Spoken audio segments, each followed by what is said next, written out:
Hey, it is your buddy, Peace and Harmony with you here today. Much love going out to all the beautiful, empowered harmonizers. We are zooming in and focusing in a little bit more in depth on a great viewer question, and that is to understand sort of problems with narcissists. And how do you kind of understand what are their coping mechanisms? Things have become difficult in the relationship, and you feel that you're paying the price.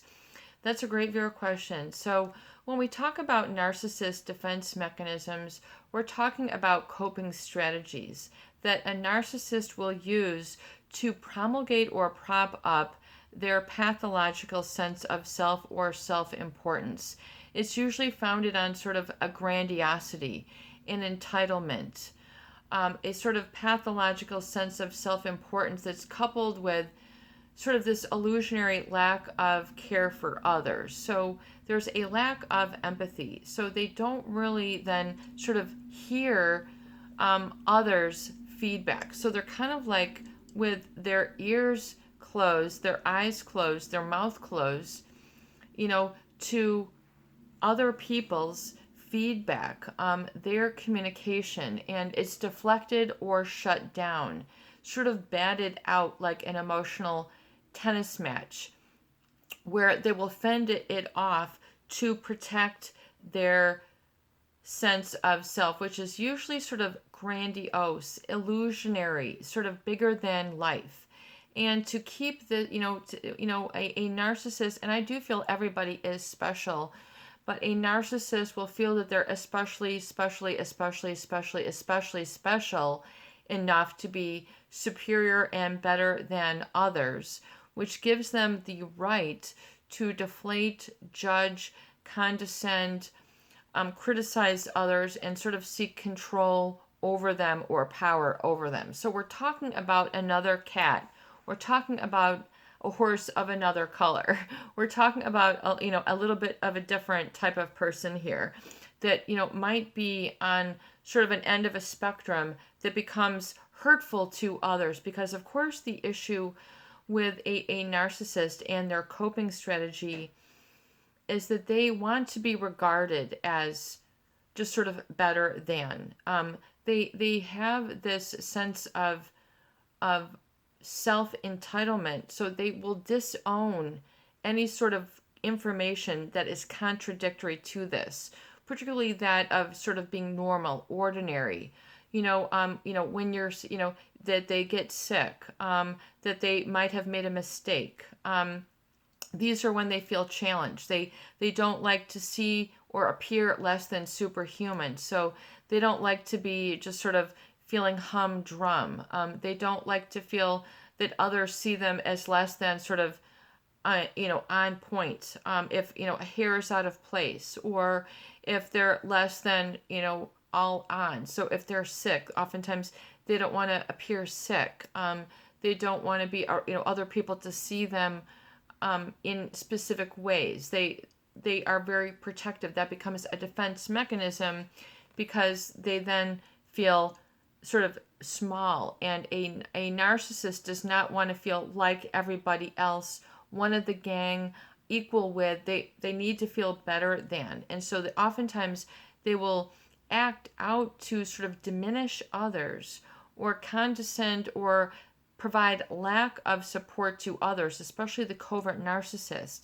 It's not what they do, it's what they don't do. There's a lack of support, a lack of genuineness, a lack of communication, a lack of acknowledgement and validation. So they sort of starve others then of the they starve as a coping mechanism. They won't sort of be supportive of others. They'll sort of, scoop it all, rake it all up to themselves. It's got to, everything is all about what they desire. So if you are an impediment to them, if you get in their way, if you're just there, if you need a moment, they're going to sort of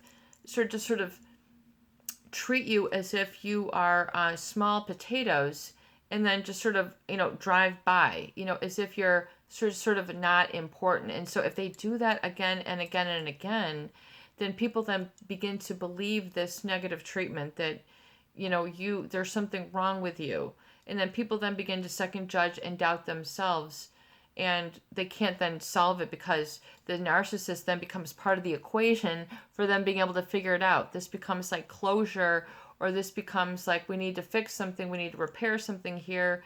And the narcissist will just sort of keep, carving out the wounds and won't ever give you a chance to heal, to become forthright, to give you open, honest communication. They will then engage in this passive aggressive communication, which is very indirect, which doesn't give you your answers and make you sort of calm down and feel like, okay, I understand what happened here. And so we can all move on. The narcissist likes to keep others snagged, keep others, without closure. Don't allow them to be their own. Don't allow them to be their best. Don't allow them to shine, because to them, that's just a threat. You could outshine them, even though you won't hurt them, or you're not intimidating, you're not trying to take them out, but they overly perceive this as so. So they do this as a defense mechanism to protect themselves. I mean, these are the ploys of politicians. These are the ploys of all sorts of people, rulers. I mean, this has gone on for eons and eons of time. I mean, just, and, we're not talking about any political stuff here where, but this happens on the macro level, which means the super large, as well as the micro level, like what you experience in your own life. So realize that one of the main sort of defense coping mechanisms is that of, I would say, of diminishing others, denying others, sort of not validating others, not giving them feedback, because that is the lack of empathy. They don't have empathy, so you can kind of feel that they aren't really there. They're not really present. They're very guarded. They might have their body language where everything is blocking them. Everything from legs, arms, equipment, books, whatever it is that they can barricade themselves with. They're usually behind a device a lot, behind, so they just sort of talk to you from behind the closed glass, as if they are so elevated as to be untouchable, so they have, and not that they don't have their personal space, but it's just sort of this, they have this sort of offensive energy, or they ooze sort of an offended energy. And even though you have not offended them, they will project that you are an offense. So this is just, and then it gets very malignant. It gets very pathological. It gets, and then people end up being bullied and then being intimidated by this, caving into this, falling for this. Negative assessment of you, and then going on for hours, hurt, days hurt, missing school, missing work, missing outings, missing days, missing happiness, just sort of being like a wet towel that is just laden with hurt feelings, because they've bought into this sort of emotional bully tactic. So realize that these are nothing more than coping mechanisms that belong to the narcissist. They are not yours. Their energy is not your energy. Their hurt aura, their hurt coping mechanisms are there to protect and for them to get their needs met, oftentimes which includes grinding others down, diminishing others, throwing them under the bus, using indirect communication tactics, once again, such as triangulation, pitting you against another. Children do this. Daddy told me this, and then, they did that, and then, sort of, smear campaign, trying to talk about you behind your back. So, everything goes unchecked. Their false authority goes unchecked. So you really, don't want to fall for this. It becomes a real erroneous, flawed thinking to fall for it. So you got to go, wow, peace and harmony. I fell for this. I didn't realize how I was hurt because of this, and then the why, the cause that creates this effect. So don't pay for their happiness with your life. Like, don't, lose your life. Don't sacrifice your happiness for them. You're giving them too much. That's like too big a gift for you to give somebody. So you really sort of need to take back your life. Take back your I am. This belongs to me. This I am belongs to me. This future belongs to me. This goal belongs to me. This minute belongs to me. This energy, this happiness, this enthusiasm, this talent, this food, this house belongs to me. This, begin to see what belongs to you, what you have, and then have gratitude for that. And realize that with that, there is no interference. Don't, see the fullness of your being today. Make that a goal. It is big. It is difficult. It is a grow process. This will be a lifelong journey to see and experience the fullness of your being. I mean, I know this might, I know that this is maybe some heavy psychological stuff for some people, but we want to keep it fun. But do you know what I'm saying? You have to realize how you have been either sort of emotionally dented in or emotionally damaged by people who sort of seek to damage you and then sort of go, look, you're damaged, So they're creating this scenario and you are then with a bad actor. So you kind of have to pick up your stuff and go, you know what? I'm getting off that stage and I'm going to live my life, because my life, is on the stage of life. It's not on a narcissist stage that they are trying to create a part for me. And then you say, you know what, that role is not right for me. I am not to be one who's thrown under the bus or mistreated or not, related to without empathy. So you have to sort of disidentify with permission to mistreat you, if that makes any sense. So oftentimes you have to recover that, because a lot of people have made the mistake of falling for it, going, oh my God, I am miserable. I am terrible.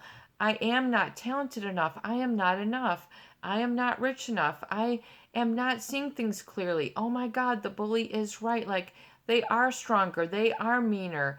They are more this. Do you see the adjectives that you will usually use to describe that then builds in with condescending you? So that is not right. That is flawed thinking. That is buying into the coping mechanisms, the defense mechanisms of someone who is just sort of on an expedience to their own self-aggrandizement, basically. In other words, so you don't need to be made a victim or injured because of this. That's the problem with narcissist relationships, is they end up injuring others. It's never really a problem for themselves, because they don't feel that they have done anything wrong.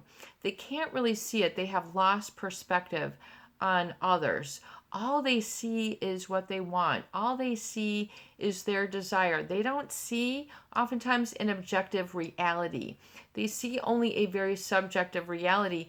And then for a lot of people, that objective reality can be very scary, because they're used to sort of catering into the subjective reality of the narcissist. So they've then, experienced an enmeshment and don't feel that they have their own sense of reality or their own sense of self that's okay, etc. So that is where the putty begins. This is where we need to begin the shaping. You are putty in your own hands. You have to realize this, and that this is a beautiful, wonderful thing. And you might need to slow it down in order to get stronger. It's kind of like a little infant. You got to put on some very slow, calming music, and then they go, ooh, look, and then, and then they connect, and then they start smiling, and then you're like, oh my God, you can't run around and, and do laps in a baby's room and expect them to be able to follow you and then give you a high five from their crib and being like, yeah, you need to sort of nurture yourself. You need to slow it down. You need to baby yourself. You need to, and I'm not saying live a life of baby talk. What I'm saying is you might need to slow it down and be very calm and go, you are good. I am good, and then play some very soft music, 432 hertz music, some affirmation music, you know, that you really get back to that calm, really center of being where you're living under your own skin and you're in your own heart rather than in someone else's heart. You know, it's okay for you to be in your own heart. You know, so many times people are trying to grapple after and they've been hooked by the heart of a narcissist. And part of the defense mechanism is that their own heart has sort of been yanked out or sort of shut down or darkened in the process. Get out that good old Bic lighter and flick your Bic and light your heart up. It's okay to be happy for no reason. It's okay. Usually the narcissist relationship is so condition based. You can only be happy if this, this, and this. You can only be happy if this and this and this. You know, you gotta realize that unconditional love and happiness is where it's at, especially when it comes to accepting yourself.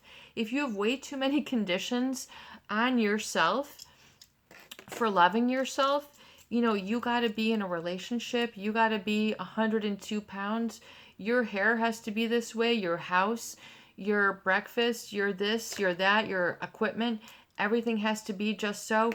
I mean, you're basically going to spend, you know, a lot of your time in life, you know, getting ready to get ready to get ready to get ready. And you're going to feel that you're not sort of already there. You are there. You know, you are here. You are now. It's time to accept and make those decisions now to ignite your life and live happy. Soothe yourself. What are little things you can do?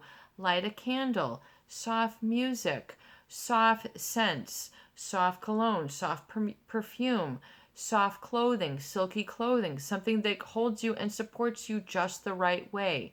Wearing a hat, taking off a hat.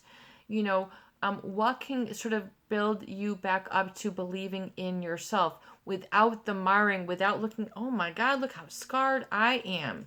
I mean, you know, the start of your day is not putting your best scar forward. You know, putting your worst self forward. Who's starting your day that way? Anybody? No. You know, put your comfort forward. Put your peace and serenity of being, put your peace forward. Put your enthusiasm, put your motivation. It doesn't have to be out of control. Usually people, when they're sort of coming out of these abusive relationships, have a difficult time sort of getting a balance on it. So let's work also on the balance of it, meaning, you know, if you find you're a little bit unhappy, well then let's bring it up. You know, it's okay. You know, okay, just maybe you had a lot of time and not spending yourself in the ideal. Well, how can you make that more ideal? What can you do? What can you feel? What can you concentrate on? What can you do? What can you feel? How can you rise above it to alchemize it for a stronger future? You can do that, but you have to come back into your own heart to rise up. And don't worry about trying to hook or unhook that narcissist. Let them be, let them go. It's okay for you to detach little by little, step by step. You've got this. Be strong, be light, and be enhancing of your own heart and your own I am today in a very little, very subtle, but very powerful and acceptable way. It's your buddy, Peace and Harmony, with you here today. I hope that these videos do help. Please share, please subscribe, and for goodness sake, please donate for more great tools, videos, discussion, and support. Strength within, strength without, balance within, and balance without.